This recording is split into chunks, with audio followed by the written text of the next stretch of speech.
Hi friends, welcome back to Soumya's cooking channel. ನಾನಿವತ್ತು ತುಂಬ ಟೇಸ್ಟಿಯಾಗಿ ಈಸಿಯಾಗಿ ಹೇಗೆ ಮನೇಲೇ ಬ್ರೆಡ್ ಟೋಸ್ಟ್ ಮಾಡೋದು ಹೇಗೆ ಅಂತ ತೋರಿಸ್ತೀನಿ. ತುಂಬಾ ಆರಾಮಾಗಿ ಈಸಿಯಾಗಿ ಹೆಲ್ತಿಯಾಗಿ ಮನೇಲೇ ಮಾಡ್ಕೋಬೋದು. ಮಕ್ಕಳಿಗೆ ಸ್ಕೂಲಿಂದ ಬಂದ ತಕ್ಷಣ ಒಂದು ಒಳ್ಳೆ ಹೆಲ್ತಿ ರೆಸಿಪಿ ಅಂತಲೇ ಹೇಳ್ಬೋದು. ಯಾವಾಗಲೂ ಸ್ಕೂಲಿಂದ ಬಂದ ತಕ್ಷಣ ಅಮ್ಮ ಏನಾದರೂ ಕೊಡು ಹೊಟ್ಟೆ ಹಸಿವು ಅಂತ ಅಂದೇ ಅಂತಾರೆ. ಸೊ ಆ ಟೈಮಲ್ಲಿ ನಾವು ಈ ಥರ ವೆಜಿಟೇಬಲ್ಗಳನ್ನ ಬಳಸಿ ಮಾಡಿಕೊಡೋದ್ರಿಂದ ಮಕ್ಕಳು ಹೆಲ್ತಿಗೂ ಆಗುತ್ತೆ, ಹಾಗೆ ಈವ್ನಿಂಗ್ ಸ್ನ್ಯಾಕ್ಸ್ ಕೂಡ ಆಗುತ್ತೆ. ಈಗ ಮಳೆಗಾಲ ಕೂಡ ಸ್ಟಾರ್ಟ್ ಆಗಿದೆ. ಸೊ ಈ ಥರ ಮಾಡಿಕೊಡೋದ್ರಿಂದ ಮನೇಲಿ ಎಲ್ಲರೂ ಕೂಡ ಇಷ್ಟಪಟ್ಟು ತಿಂತಾರೆ. ಸೊ ಇದನ್ನು ಮಾಡೋದು ಹೇಗೆ, ಇದಕ್ಕೆ ಬೇಕಾಗಿರುವಂತಹ ಇಂಗ್ರೀಡಿಯೆಂಟ್ಸ್ಗಳೇನು ಪ್ರತಿಯೊಂದು ಈ ವಿಡಿಯೋದಲ್ಲಿ ತಿಳಿಸ್ತಾ ಹೋಗ್ತೀನಿ, ಕೊನೆವರೆಗೂ ನೋಡಿ. ಈಗ ನಾನು ಫಸ್ಟು ಸ್ಟಫಿಂಗ್ ಮಾಡೋದಕ್ಕೆ ಏನೇನು ಬೇಕು, ಅದಕ್ಕೆ ಏನೇನು ತೊಗೊಂಡಿದ್ದೀನಿ ಪ್ರತಿಯೊಂದು ತೋರಿಸ್ತೀನಿ. ಈಗ ಒಂದು ಪಾತ್ರೆ ಇಟ್ಕೊಂಡಿದ್ದೀನಿ, ಅದಕ್ಕೆ ಒಂದು 2 ಸ್ಪೂನಷ್ಟು ಕುಕ್ಕಿಂಗ್ ಆಯಿಲ್ನ ಸೇರಿಸ್ಕೊತಾ ಇದ್ದೀನಿ. ಆಯಿಲ್ ನಿಮ್ಗೆ ಎಷ್ಟು ಕಡಿಮೆನೋ ಅಷ್ಟು ಸೇರಿಸ್ಕೊಳ್ಳಿ, ತೊಂದರೆ ಇಲ್ಲ. ಮತ್ತು ಎಣ್ಣೆ ಕಾದ್ಮೇಲೆ ಸ್ವಲ್ಪ ಸಾಸಿವೆ, ಸ್ವಲ್ಪ ಕರಿಬೇವು, ಹಾಗೆ ಸಣ್ಣದಾಗಿ ಹಚ್ಚಂತಹ ಈರುಳ್ಳಿ, ಇದನ್ನು ಚೆನ್ನಾಗಿ ಫ್ರೈ ಮಾಡ್ಕೋಬೇಕು. ಮತ್ತು ಇದಕ್ಕೆ ಸ್ವಲ್ಪ ತರಕಾರಿಗಳೆಲ್ಲ ಬಳಸ್ಕೊತೀನಿ. ಏನೇನು ಬಳಸ್ಕೊತೀನಿ ಅಂತಂದರೆ ಕ್ಯಾಪ್ಸಿಕಮ್ ಹಾಕ್ಕೋತೀನಿ, ಕ್ಯಾರೆಟ್ ಹಾಕ್ಕೋತೀನಿ, ಮತ್ತು ಎಲೆಕೋಸು ಅದನ್ನು ಕೂಡ ಸಣ್ಣದಾಗಿ ಕಟ್ ಮಾಡಿ ಹಾಕ್ಕೊಂಡಿದ್ದೀನಿ. ನೀವು ಆಲ್ಮೋಸ್ಟ್ ಬೇಕ್ರಿಗಳಲ್ಲಿ ನೋಡಿರ್ಬೋದು, ಬ್ರೆಡ್ ಟೋಸ್ಟ್ಗಳಿಗೆಲ್ಲ ತರಕಾರಿ ಬಳಸೇ ಮಾಡ್ತಾರೆ. ಸೊ ಅದೇ ಥರ ನಾನಿವತ್ತು ಮನೇಲೇ ಮಾಡಿ ತೋರಿಸ್ತಾ ಇರೋದು. ಈಗ ಎಲ್ಲ ತರಕಾರಿಗಳನ್ನೂ ಹಾಕ್ಕೊಂಡು ಲಾಸ್ಟಲ್ಲಿ ಟೊಮೊಟೊ ಹಣ್ಣು ಅಂದರೆ ಒಂದು ಅರ್ಧ ಟೊಮೊಟೊ ಹಾಕ್ಕೊಂಡ್ರೆ ಆಯಿತು. ಈಗ ಇದೆಲ್ಲನೂ ಚೆನ್ನಾಗಿ ಫ್ರೈ ಮಾಡ್ಕೋಬೇಕು. ಇದಕ್ಕೆ ಸ್ವಲ್ಪ ಉಪ್ಪು ಸೇರಿಸ್ಕೊಂಡು ನೀಟಾಗಿ ಫ್ರೈ ಮಾಡ್ಕೊಳ್ಳಿ. ಎಲ್ಲವನ್ನೂ ಕೂಡ ನಾನು ಮೀಡಿಯಮ್ ಫ್ಲೇಮಲ್ಲೇ ಇಟ್ಕೊಂಡು ಫ್ರೈ ಮಾಡ್ಕೊತಾ ಇದ್ದೀನಿ. ನೀವು ಇದಕ್ಕೆ ಬೇಕು ಅಂದರೆ ಪನ್ನೀರ್ ಕೂಡ ನೀವು ಯೂಸ್ ಮಾಡ್ಕೋಬೋದು. ಸೊ ಪನ್ನೀರ್ ಇರಲಿಲ್ಲ, ಹಾಗಾಗಿ ನಾನು ಹಾಕಲಿಲ್ಲ. ಹಾಗೆ ಇಲ್ಲಿ 1 ಸ್ಪೂನಷ್ಟು ಶುಂಠಿ ಬೆಳ್ಳುಳ್ಳಿ ನಾನೇ ಮನೆಯಲ್ಲಿ ಕುಟ್ಟಿದಂತಹದ್ದು, ಕುಟಾಣಿಯಲ್ಲಿ ಕುಟ್ಕೊಂಡು ಫ್ರೆಶ್ ಆಗಿ ಆನಂತರ ಇದಕ್ಕೆ ಸೇರಿಸ್ಕೊಂಡೆ. ಅದನ್ನು ಹಾಕೋದ್ರಿಂದ ಫ್ಲೇವರು ತುಂಬ ಚೆನ್ನಾಗಿರುತ್ತೆ. ಹಾಗೆ ಶುಂಠಿ ಮತ್ತು ಬೆಳ್ಳುಳ್ಳಿ ಹಾಕೋದ್ರಿಂದ ಡೈಜೆಷನ್ ತುಂಬ ಚೆನ್ನಾಗಿ ಆಗುತ್ತೆ, ಗ್ಯಾಸ್ಟ್ರಿಕ್ ಆಗೋದಿಲ್ಲ. ಸೊ ಹಾಗಾಗಿ ನಾನು ಶುಂಠಿ ಬೆಳ್ಳುಳ್ಳಿ ಕೂಡ 1 ಸ್ಪೂನಷ್ಟು ಸೇರಿಸ್ಕೊಂಡೆ. ಈಗ ರುಚಿಗೆ ಎಷ್ಟು ಬೇಕಷ್ಟು ಉಪ್ಪನ್ನ ಹಾಕ್ಕೊಂಡು ನೀಟಾಗಿ ಫ್ರೈ ಮಾಡ್ಕೊಳ್ಳಿ. ಮತ್ತು ಇದಕ್ಕೆ ಒಂದು ಅರ್ಧ ಸ್ಪೂನಷ್ಟು ಧನಿಯಾ ಪೌಡ್ರು, 1/4 ಸ್ಪೂನಷ್ಟು ಗರಂ ಮಸಾಲ, ಇದು ಹಾಕೋದ್ರಿಂದ ಕೂಡ ಟೇಸ್ಟು ತುಂಬಾ ಚೆನ್ನಾಗಿರುತ್ತೆ. ಮತ್ತು ಒಂದು ಚಿಟಿಕೆಯಷ್ಟು ಅರಶಿನ, ಇದಿಷ್ಟು. ಮತ್ತು ಹಚ್ಚ ಖಾರದ ಪುಡಿ, ಹಚ್ಚ ಖಾರದ ಪುಡಿನ ನೀವು ನೋಡಿ ಹಾಕ್ಕೊಳ್ಳಿ, ಯಾಕೆಂದರೆ ಮಕ್ಕಳು ತಿನ್ನೋದ್ರಿಂದ ಸ್ವಲ್ಪ ಖಾರ ಕಡಿಮೆ ಇದ್ದರೆ ಒಳ್ಳೆಯದು. ಇಲ್ಲ ಖಾರ ಎಲ್ಲ ಇಷ್ಟಪಟ್ಟು ತಿಂತಾರೆ ಅಂದರೆ ನಿಮ್ಗೆ ಎಷ್ಟು ಬೇಕಷ್ಟನ್ನು ನೀವು ನೋಡಿ ಹಾಕೋಬೋದು. ಈಗ ಇದೆಲ್ಲನೂ ಹಾಕ್ಕೊಂಡು ಚೆನ್ನಾಗಿ ಫ್ರೈ ಮಾಡ್ಕೊತಾ ಇದ್ದೀನಿ. ಇದಿಷ್ಟೇ ಮಾಡಬೇಕಾಗಿರೋದು. ಇದೆಲ್ಲ ಚೆನ್ನಾಗಿ ಹದವಾಗಿ ಬೇಯಬೇಕು, ಅಂದರೆ ಸ್ವಲ್ಪ ಒಂದು 3/4 ಬೇಗ ಬೆಂದರೆ ಸಾಕು.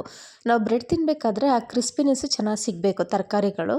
ಸೊ ಹಾಗಾಗಿ ಒಂದು 3/4 ಭಾಗ ಬೇಯಿಸ್ಕೊಳ್ಳಿ. ಲಾಸ್ಟಲ್ಲಿ ಸ್ವಲ್ಪ ಕೊತ್ತಂಬರಿ ಸೊಪ್ಪು ಹಾಕಿದ್ರೆ ಸ್ಟಫಿಂಗು ರೆಡಿ ಆಗುತ್ತೆ.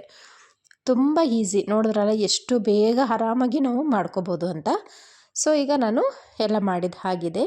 ಲಾಸ್ಟಲ್ಲಿ ಸ್ವಲ್ಪ ಕೊತ್ತಂಬರಿ ಸೊಪ್ಪು ಹಾಕ್ಬಿಟ್ಟು 1 ನಿಮಿಷ ಚೆನ್ನಾಗಿ ಫ್ರೈ ಮಾಡಿಕೊಂಡು ತೆಗೆದಿಟ್ರೆ ಸ್ಟಫಿಂಗು ರೆಡಿ ಆಗುತ್ತೆ.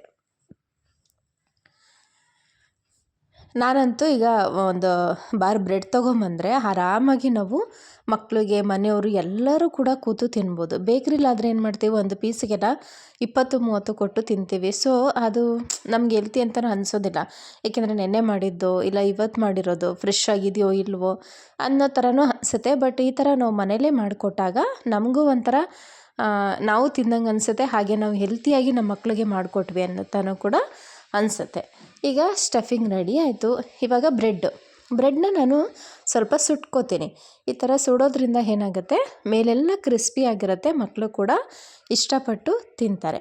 ನಾನು ಇದಕ್ಕೆ ಗೀ ಯೂಸ್ ಮಾಡ್ತಾಯಿದ್ದೀನಿ, ಅಂದರೆ ತುಪ್ಪ. ನೀವು ಬಟರ್ ಯೂಸ್ ಮಾಡೋದಾದರೆ ಬಟರ್ ಯೂಸ್ ಮಾಡ್ಕೋಬೋದು.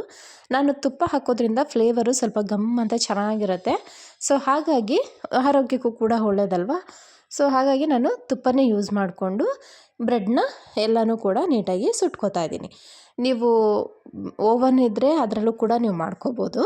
ಬಟ್ ನಾನು ತವಾ ಮೇಲೇ ಸುಡ್ತಾಯಿದ್ದೀನಿ, ಯಾಕೆಂದರೆ ಅದು ಸ್ವಲ್ಪ ಚೆನ್ನಾಗಿ ಕ್ರಿಸ್ಪಿಯಾಗಿ ಒಂಥರ ಇದಾಗಿ ಚೆನ್ನಾಗಿರುತ್ತೆ, ಸುಟ್ಟಾಗ ಗಮ್ ಅಂತ ಇರುತ್ತೆ. ಸೊ ಹಾಗಾಗಿ ನಾನು ಒಲೆ ಮೇಲೇ ಎಲ್ಲನೂ ಕೂಡ ಸುಟ್ಕೊಂಡೆ. ನೋಡ್ತಾ ಇದ್ದೀರಲ್ಲ, ಎಲ್ಲನೂ ಕೂಡ ಬ್ರೆಡ್ಗಳೆಲ್ಲ ಫ್ರೈ ಮಾಡ್ಕೊಂಡಿದ್ದಾಗಿದೆ. ಸೊ ಇದಕ್ಕೆ ಸ್ಟಫಿಂಗ್ ಮಾಡೋ ಕೆಲಸ ಅಷ್ಟೇ. ನೋಡಿದ್ರೆ ಎಷ್ಟು ಈಸಿ ಗೊತ್ತಾ, ಆರಾಮಾಗಿ ನಾವು ತರಕಾರಿಗಳೆಲ್ಲ ಹೆಚ್ಚಿಟ್ಕೊಂಡು ಒಂದು 5 ನಿಮಿಷದಲ್ಲಿ ಅದೆಲ್ಲ ಫ್ರೈ ಮಾಡಿಕೊಂಡು ಬ್ರೆಡ್ನ ಸುಟ್ಕೊಂಡು ಹಾಕ್ಕೊಟ್ರೆ ಮುಗೀತು.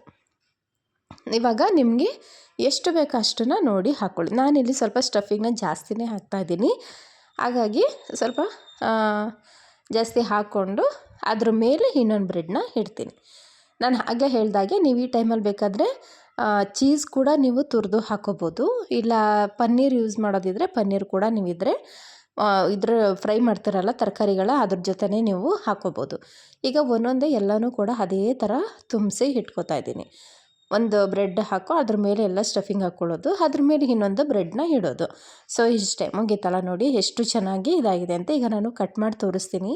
ತುಂಬಾ ಚೆನ್ನಾಗಿತ್ತು, ರುಚಿ ಕೂಡ ತುಂಬ ಅದ್ಭುತವಾಗಿ ಬಂದಿತ್ತು. ನೀವು ಒಂದ್ಸರಿ ಟ್ರೈ ಮಾಡಿ ಹೇಗೆ ಬಂತು ಅಂತ ಕಮೆಂಟ್ ಸೆಕ್ಷನಲ್ಲಿ ಕಮೆಂಟ್ ಹಾಕೋದನ್ನು ಮರಿಬೇಡಿ. ಹಾಗೆ ಯಾರೆಲ್ಲ ನಮ್ಮ ಚಾನಲ್ನ ಹೊಸದಾಗಿ ನೋಡ್ತಾ ಇದ್ದೀರೋ ನೀವು ಕೂಡ ಒಂದು ಸಪೋರ್ಟ್ ಮಾಡಿ, ಹಾಗೆ ಸಬ್ಸ್ಕ್ರೈಬ್ ಮಾಡ್ಕೊಳ್ಳಿ ಅಂತ ಹೇಳ್ತಾ, ನೋಡ್ತಾ ಇದ್ದೀರಾ ಎಷ್ಟು ಚೆನ್ನಾಗಿ ಸ್ಟಫಿಂಗು ರೆಡಿಯಾಗಿ ಬಂದಿದೆ. ಇದಿಷ್ಟೇ, ಇದು ಮಾಡಿ ಕೊಟ್ಟರೆ ಮಕ್ಕಳು ಯಾಕೆ ತಿನ್ನಲ್ಲ ಹೇಳಿ, ಎಲ್ಲರೂ ಕೂಡ ಇಷ್ಟಪಟ್ಟು ತಿಂತಾರೆ. ತರಕಾರಿ ಇಷ್ಟ ಇಲ್ಲ ಅನ್ನೋರಿಗೂ ಕೂಡ ನಾವು ಆರಾಮಾಗಿ ಈ ಥರ ಮಕ್ಕಳಿಗೆ ಮಾಡಿಕೊಟ್ಟಾಗ ಡೆಫಿನೆಟ್ಲಿ ಅವರು ಕೂಡ ತಿಂದೇ ತಿಂತಾರೆ. ಸೊ ಇವತ್ತಿನ ವಿಡಿಯೋ ಎಲ್ಲರಿಗೂ ಇಷ್ಟ ಆಯಿತು ಅಂತ ಅನ್ಕೋತೀನಿ. ಇಷ್ಟ ಆಗಿದ್ದರೆ ಲೈಕ್ ಮಾಡಿ, ಶೇರ್ ಮಾಡಿ, ಸಬ್ಸ್ಕ್ರೈಬ್ ಮಾಡಿ, ಪಕ್ಕದಲ್ಲಿರುವಂತಹ ಬೆಲ್ಲೈಕನ್ ಒತ್ತೋದನ್ನು ಮರಿಬೇಡಿ ಅಂತ ಹೇಳ್ತಾ ಇವತ್ತಿನ ವ್ಲಾಗ್ನ ಕಂಪ್ಲೀಟ್ ಮಾಡ್ತಾಯಿದ್ದೀನಿ ಫ್ರೆಂಡ್ಸ್. ಮತ್ತೆ ನೆಕ್ಸ್ಟ್ ವಿಡಿಯೋದಲ್ಲಿ ಸಿಗೋಣ. Take care all.